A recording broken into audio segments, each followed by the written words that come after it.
everybody. So today I will be talking about a product that I think is part of the fitness category.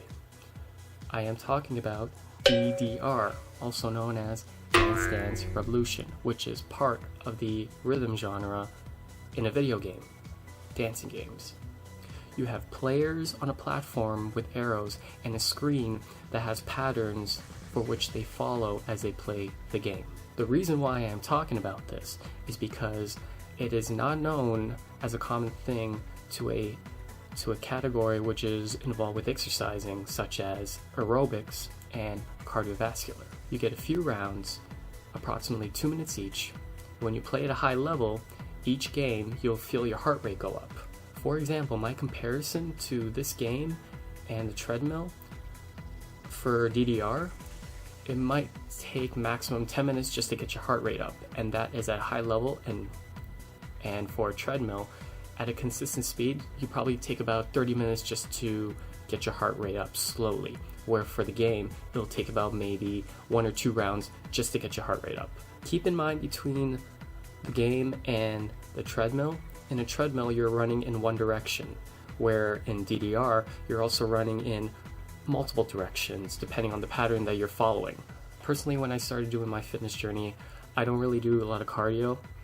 I used to bike, I used to run back in high school as a cross country, and I didn't really like it that much.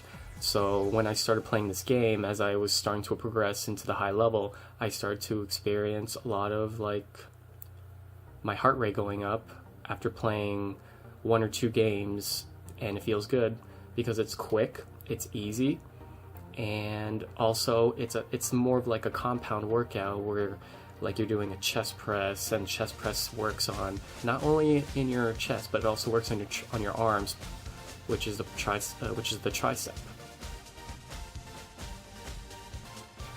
Like I said in the beginning, it's a good workout. It's quick, it's easy.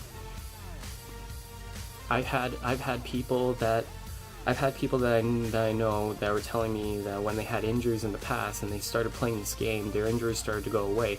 I don't know, that's them. I'm not sure if it's general, but personally I think that maybe if they are experiencing that and they are starting to do better, I feel good for them because they are improving, where there is other possibilities that you can, what is that word? I'm trying to think of a word here, that you can do something else other than a common thing to rehab your injuries or something. What is that word? I can't think of the word. I can't think of that word. I'm just gonna move on. It's fun, and sometimes it gets competitive depending on the people around you that are playing the same game. Especially my friends. My friends are really sometimes competitive, but are also trying to find goals to maybe work on their cardio, work on their stamina. Stamina is like the big thing in this game. Another thing is that the machines that I play on, they're usually located in the public eye, so you can maybe see it in the mall, you could see it in the theater, you could see it anywhere, like in an arcade, usually an arcade, but wherever it's located, you could see people walking around, so they could be watching you, they could see what's going on. There's like a big crowd, you can attract a big crowd while you're playing, which is a cool thing because it's just like a source of entertainment that everyone can talk about.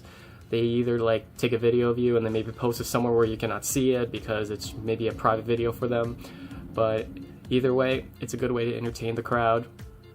And also the reaction, they could be like, oh, I've never seen this, I've never seen how this game can be so intense, they're so good, they did so easy, or oh my god, he is sweating, or they're just, depending on the music that we play, they could be just bobbling their head, just nodding to the music, something like that.